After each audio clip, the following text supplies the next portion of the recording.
सीमा, जरा तगड़ी दिहाड़ी लगाना। 2 दिन से तू भीख मांगने नहीं गई है। मैं जैसे ही सोकर उठी तो माँ मेरा नाश्ता तैयार किए बैठी थी। नाश्ता भी क्या था, एक सूखी रोटी और साथ पानी का गिलास। मैंने मुंह बनाया मगर जल्दी संभल गई, क्योंकि इस घर का खर्चा पानी मेरे दम से ही चल रहा था। अब अगर ये सब खाने को मिल रहा था तो इसमें मेरा ही कसूर था। 2 दिन से मैं बुखार में तप रही थी। अगर आज भी ना जाती तो रात को भूखा ही रहना पड़ता। मैंने चुपचाप खाना शुरू किया तो माँ मेरे पास बैठ गई और मुझे हवा करने लगी। मैंने एक नज़र अपनी माँ पर डाली तो एक दुख की लहर मेरे अंदर दौड़ गई। माँ का चेहरा झुर्रियों से भरा हुआ था और वो बिल्कुल सूख कर कांटा हो चुकी थी। सारी उम्र माँ ने भीख मांग मांग कर ही मुझे पाला पोसा था। अब मेरी बारी थी उन्हें पालने की। वो तो अब भी घर पर बैठने को तैयार नहीं थी, लेकिन मैंने जबरदस्ती उन्हें रोका था, क्योंकि अब मैं कमा सकती थी। जो लोग कहते हैं कि भीख मांगना या भिखारी होना बड़ी अमीरी की बात होती है, तो यह बात बिल्कुल गलत थी। हमारे इलाके में बहुत भिखारी रहते थे, क्योंकि यहाँ बहुत कम भीख मिलती थी। एक तो गांव था, ऊपर से यहाँ रहने वाले खुद गरीब थे, सो अपना पेट भरते या उन भिखारियों का जिनसे उनका कोई संबंध नहीं था। खैर, मैंने बड़े बड़े कौर लेकर 1 मिनट में ही रोटी खत्म की और जल्दी से जाने के लिए खड़ी हो गई। माँ मुझे बेबसी से जाता हुआ देख रही थी। जैसे ही मैं दरवाजे से बाहर निकलने लगी तो पीछे से उसने हाक लगाई कि सीमा, ख्याल रखना अपना। मैं सिल हिलाकर बाहर आ गई थी, मगर मेरी आंखों में आंसू आ चुके थे, जिन्हें साफ करके मैं अपने दुपट्टे से पूरे शरीर को लपेट लिया और चौक की तरफ कदम बढ़ा दिए, जहां बैठकर मैं मांगा करती थी। चौक में बैठे 3 घंटे हो चुके थे, मगर अभी तक एक भीख भी नहीं मिली थी। अब तो मुझे परेशानी होने लगी कि अगर ऐसे ही रहा तो एक आदमी की रोटी भी पूरी ना हो सकती है। सो मैं वहां से परेशानी में उठकर थोड़ा आगे चली गई तो वहां देखकर हैरान रह गई। चौक से थोड़ा आगे एक भिखारी पड़ा हुआ था, जो देखने में बिल्कुल बेहोश मालूम हो रहा था। उसके चेहरे से लाट टपक रही थी और जिस्म एकदम से मैला कुचला था। मैंने खुद पर नजर डाली तो मैं काफी साफ सुथरी थी। इस भिखारी के पास जमीन पर काफी पैसे पड़े हुए थे, मगर उसे कोई होश हो तब ना। मैंने सोचा, यह कौन सा नया भिखारी यहाँ आ गया है जो मेरी रोटी पर लात मारने की कोशिश कर रहा है।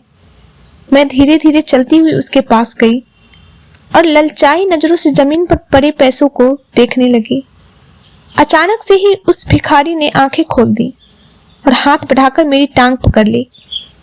मैं तो एकदम से डरकर सकते में आ गई थी और उसे पीछे धकेल कर खुद को छुड़वाने लगी, मगर उसमें बहुत ताकत थी।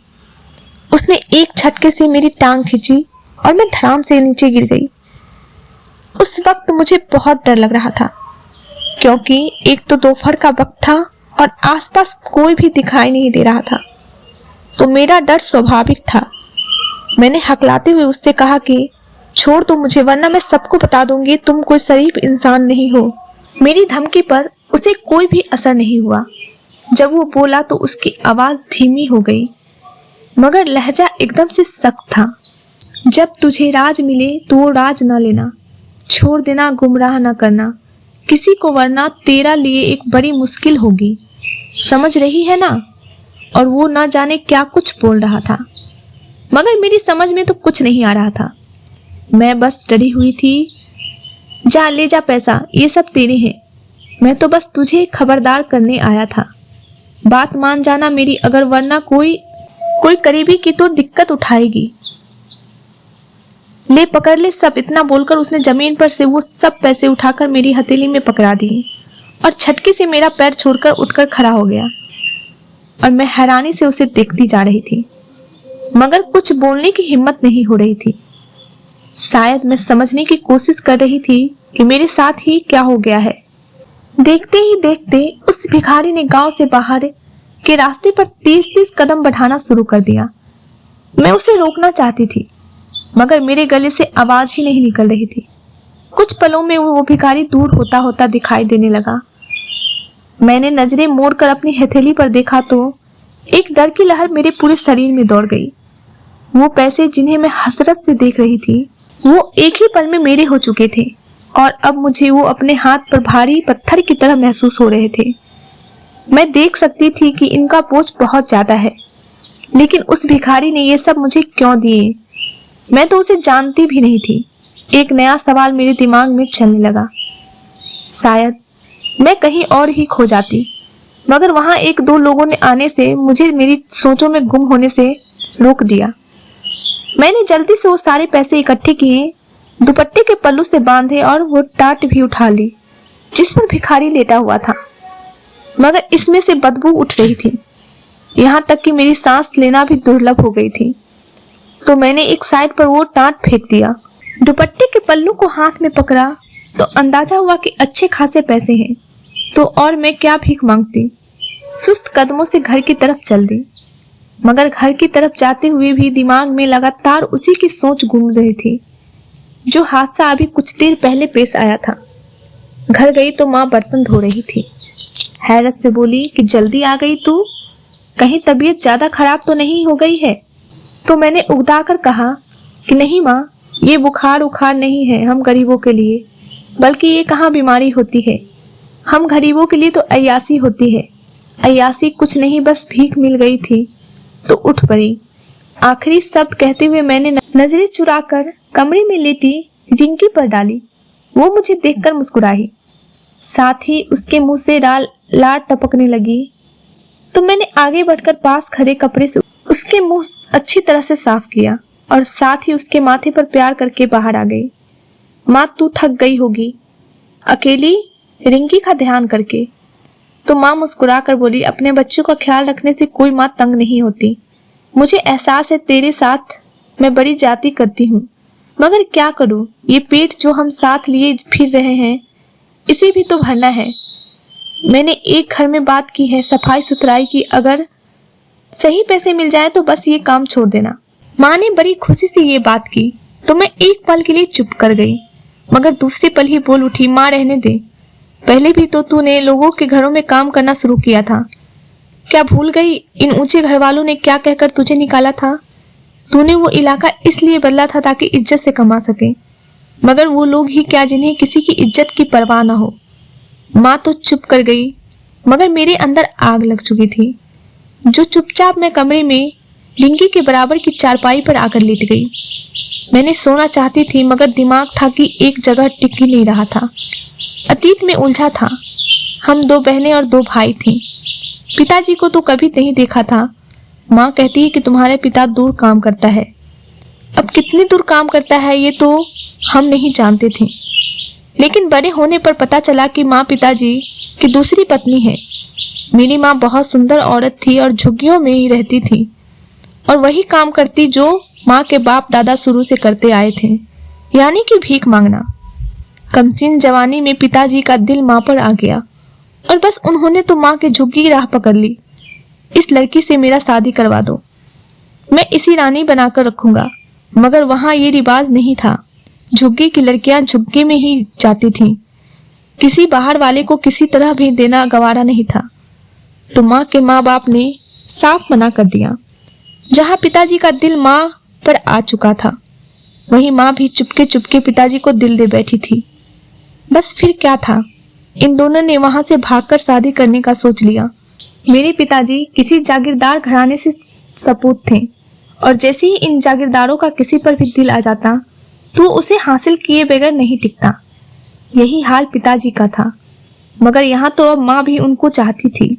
रात के अंधेरे में माँ उनके साथ भाग गई और सुबह तक इन दोनों की शादी हो चुकी थी। शादी के बाद जब माँ को रखने की बारी आई तो अपने गांव की बजाय पिताजी ने मेरी माँ को वहीं शहर में एक छोटा सा घर दे दिया और हफ्ते में एक चक्कर लगा लिया करते थे। यही तो कुर्बानियां होती हैं भागकर शादी करने वालों के लिए। इधर माँ के माँ बाप भी उनको भूल चुके थे। फिर मेरा भाई पैदा हुआ, मगर अब भी पिताजी ने कोई जिक्र नहीं किया कि वो उन्हें अपने गांव लेकर जाएंगे। बस इसी तरह मिलते आ जाते थे। भाई के बाद रिंकी पैदा हुई तो ये अपाहिज थी। ना बोल सकती थी ना चल फिर सकती थी। रिंकी के बाद एक और बेटा पैदा हुआ जो 1 महीने बाद ही मर गया और फिर सबसे आखिरी में मैं पैदा हुई। मगर बाप को देखना ना देखना एक बराबर था। वो बस घंटे 2 घंटे के लिए आता और कुछ पैसे अम्मा के हाथ पर रखकर रवाना हो जाता। वैसे भी अब उनकी माँ में रुचि खत्म हो चुकी थी, ऊपर से बच्चों का बोझ वो क्यों पालते। ऐसे ही एक दिन माँ ने उनसे शिकवा कर दिया कि अब वो उन पर ध्यान नहीं देते। बात तो सिर्फ इतनी थी, मगर पिताजी को न जाने क्यों क्या सूझी, 2 की 4 बनाकर माँ को तलाक दे दी। माँ तो हैरान थी और सोचने लगी कि ऐसा भी क्या बोल दिया था माँ ने। पिताजी इसके बाद वहां से गए तो फिर कभी दोबारा वापस नहीं आए।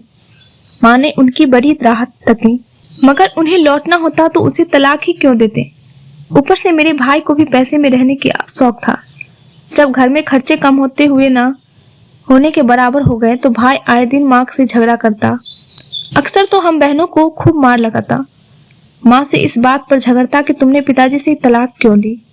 तू बेचारी बेबस हो जाती, कहती मैं भला क्या तलाक लूंगी, खुद देकर चला गया है तुम्हारा बाप मुझे तलाक। तो क्यों किए मेरे बाप से झगड़ा, तुम्हें रास ही नहीं आया था पैसा जो हमारे मुंह से भी निवाले छीन लिए। इस बात पर माँ चुप रह जाती। फिर एक दिन माँ ने भाई से कहा कि तुम नौकरी कर लो, ऐसे हाथ कुछ सीधा हो जाएगा। मगर वह बिल्कुल भी टस से मस न हुआ। कहने लगा मैं नहीं कमाऊंगा, इतने अमीर बाप का बेटा होकर 2-2 टके की नौकरियां करूं, कभी भी नहीं। हर तरफ से परेशानियां देखकर माँ अपने माँ बाप के पास वापस लौटी तो पता चला वो लोग तो घर बेचकर जा चुके हैं। माँ ने लाख उनके ठिकाने का पता करना चाहा, मगर पता न चल सका। ऊपर से जो थोड़ी बहुत जमा पूंजी थी वो भी खर्च हो चुकी थी और दिन बुरे थे कि घर में खाने के लाले पड़े थे।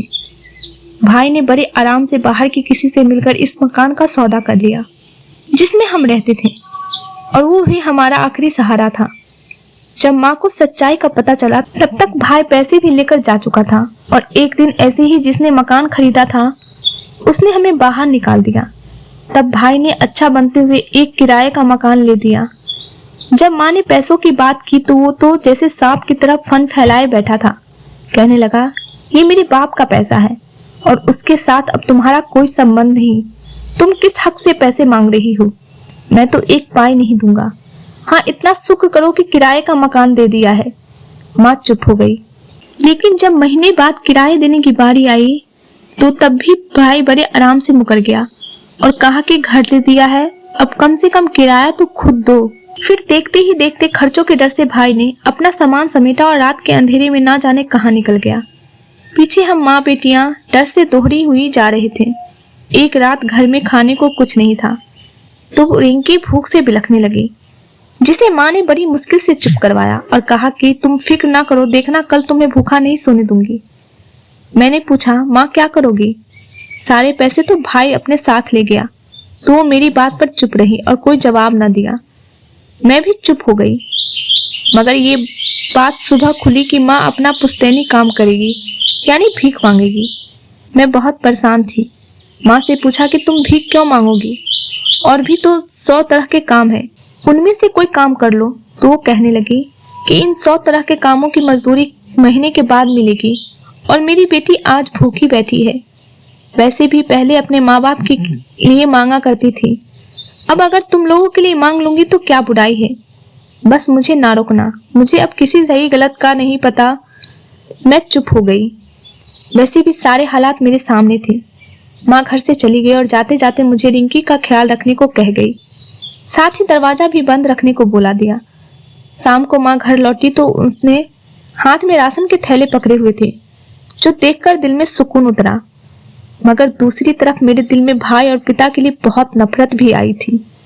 उस शाम हमने खाना खाया तो हम तीनों की आंखों में आंसू थे और हम एक दूसरे से निगाहें चुराते हुए छोटे छोटे निवाले लेने लगे। फिर इसके बाद यही नियम था कि माँ भीख मांगने जाती और मैं रिंकी के साथ घर पर ही रहा करती थी। सारा सारा दिन डरते हुए गुजार देती थी। ऐसे में भाई के भी किसी ठिकाने का भी नहीं पता था। करते करते तकरीबन साल भर हो गया और हमारे घर के हालात भी काफी ठीक हो गए। ऐसे में एक दिन भाई आ गया और फिर से परेशानियां हमारे घर में डेरा जमा लिए। वो सारा दिन चारपाई पर लेटा रहता, शाम को जैसे ही माँ भीख मांग कर लाती तो उनसे सारे पैसे छीनकर अपनी जेब में डाल लेता और बाहर निकल जाता।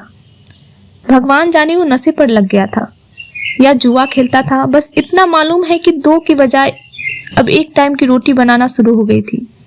एक दिन माँ ने भाई को पैसे देने से मना कर दिया तो उसने जो जमा पूंजी माँ ने मेरे ब्याह के लिए संभाल कर रखी थी वो चुरा ली और एक बार फिर से भाग गया। हमने शुक्र किया कि कम से कम इस बहाने से इसने जान छोड़ दी। माँ ने कुछ महीने और भीख मांगी और इसके बाद मैंने बड़ी मुश्किल से माँ को मना कर दिया कि वो भीख ना मांगे, हम दोनों मिलकर कमा लेंगे। लेकिन इस इलाके में कामकाज मुमकिन नहीं था क्योंकि सब लोग ही हमें भिखारी जानते थे। हमने वो इलाका बदल दिया और थोड़ी बस्ती वाले इलाके में आ गए और जमा पूंजी जो मैंने दोबारा से जमा की थी उसका एक घर खरीद लिया जो सिर्फ 1 कमरे और 1 वॉशरूम पर बना हुआ था। कच्चा सा घर था जिसकी छत बरसात में टपकती थी, मगर इस घर का सहारा भी बड़ा था। कम से कम उस किराए के घर और महीने के किराए से तो जान छुटी चुकी थी। यहाँ आकर माँ ने 1-2 घरों में सफाई सुथराई का काम शुरू कर दिया। तनख्वाह तो बहुत कम थी मगर ईमानदारी की थी, यह बहुत था।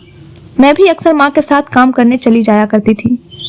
4 महीने तो सही से गुजरे मगर फिर एक दिन किसी ने माँ को देख लिया और जिनके घर में वो काम करती थी उन्हें बता दिया कि ये औरत पहले भीख मांगती थी। उधर फला जगह पर मालकिन ने बुलवाकर अम्मा से पूछा तो वो भला मना करती भी तो क्यों। उन्होंने स्वीकार कर लिया कि वो वाकई में भीख मांग रही थी। इस बात ने तो माँ नया तूफान खड़ा कर दिया। उस औरत को परेशानी लगी कि इतने दिनों से मेरे घर में एक भीख मांगने वाली काम कर रही है और फिर मुझे पता नहीं था। भलाई का तो दौर ही नहीं रहा। माँ ने उससे कहा कि मैं पहले मांगती थी मगर अब नहीं मांगती, अब खुद कमा रही हूँ, अपने बच्चों को भी खिलाती हूँ। मगर उस औरत के दिमाग पर ना जाने कौन सी धुन सवार थी। माँ को घर से लेकर गली में चली गई और पूरा मोहल्ला जमा करके वो तमाशा लगाया कि बस पूछो मत। इस हादसे के बाद माँ को काम पर रखता कौन या नया काम कौन देता, लेकिन हर एक की जबान पर हमारा चर्चा जरूर होना लगा। पहले मैं बाहर दुकानों वगैरह तक चली जाती थी मगर अब ये भी मुश्किल था। हफ्ता भर तो हम बड़ी मुश्किल से रह रहे थे, मगर जब राशन और रिंकी की दवाइयाँ खत्म होने लगी तो मैंने माँ से कहा कि अब तुम रहने दो, मैं जाऊंगी बाहर। माँ ने हैरानी से पूछा कि तुम्हें कौन काम देगा। मैंने कहा अगर हम यहाँ से भी कहीं और चले गए तो फिर ऐसे ही कोई उठकर आ जाएगा जो हमारी सच्चाई बताए बगैर मानेगा नहीं। हम भिखारी हैं तो भीख मांगते रहें पहले, इसलिए बेहतर है कि यही जो लोग समझते हैं हम भी इस तरह रहें। बस मैं अब भीख मांगूंगी, देखती हूँ कौन मुझसे बात करता है। माँ तो मेरे बदले अंदाज पर हक्का बक्का थी। उसने मुझे समझाने की बड़ी कोशिश की मगर मैं नहीं समझी क्योंकि मुझे समझना ही नहीं था।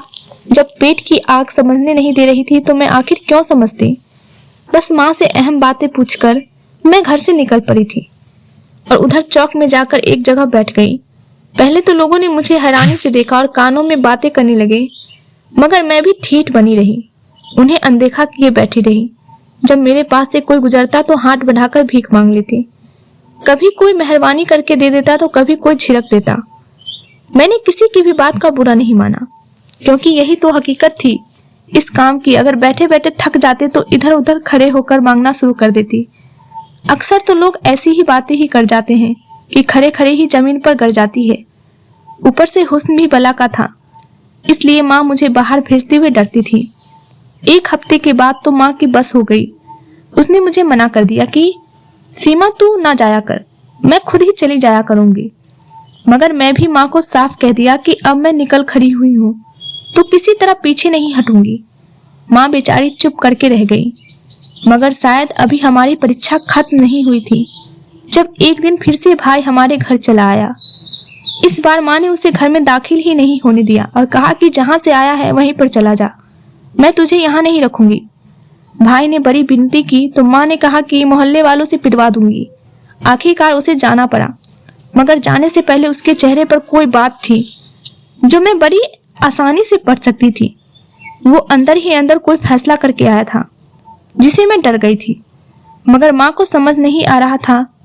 मैंने भी आने वाले तूफान को वक्त के सहारे पर छोड़ दिया और सुकून में हो गई कि भाई दोबारा से नहीं लौटा और आज वो भिखारी वाली घटना हो गई मेरे साथ।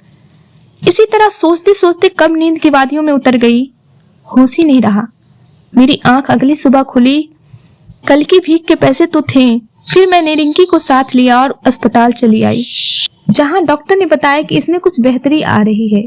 एक ऑपरेशन है, अगर वो हो जाए तो रिंकी की जिंदगी बचने के चांसेस 50%, यानी अगर कामयाब हुआ तो रिंकी भी आम इंसानों की तरह चल फिर सकेगी। ये बात बड़ी खुशी की थी, मगर इस ऑपरेशन पर जो खर्च था वो काफी महंगा था। हम तो अपना घर बेचकर भी इस ऑपरेशन की आधी फीस भी अदा नहीं कर सकते थे।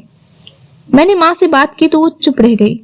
आखिर उनका भी अरमान था कि बेटी ठीक हो जाए, मगर पैसा पास नहीं था। मैंने रिंकी को घर छोड़ा और भीख मांगने चली गई। वो कहते हैं ना, जब कोई परेशानी या मुश्किल आती है तो साथ में अपना हल भी लेकर आती है। आज मैं चुपचाप एक जगह पर बैठ गई। ना उठने का दिल चाह रहा था, ना ही किसी से मांगना अच्छा लग रहा था। बस 2-4 लोगों ने खुद ही मेरे कटोरे में कुछ पैसे रख दिए थे। मैं अपनी सोचों में ही गुम थी कि जब एक बड़ी सी गाड़ी मेरे सामने आकर रुकी।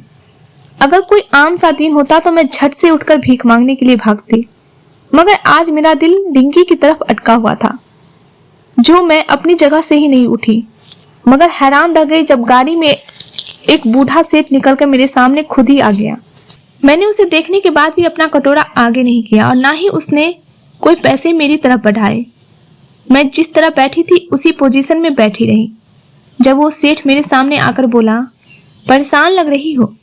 मैंने चौंका कर उसे देखा और कहा कि परेशानियां तो हम गरीबों के घर पानी भरती है, ये कौन सी नई बात है। मेरी बात पर कुछ पल वो चुप रहा, फिर कहने लगा, तुम्हारे मसले का हल मेरे पास है। मैंने कहा, कौन सा मसला? जिसने तुम्हें इस काम पर लगाया है। पैसे चाहिए ना तुम्हें? मैं दूंगा तुम्हें पैसे, जितने कहोगी। मेरे साथ चलो। बस ये सब मेरे कानों में शीशे की तरह लगा।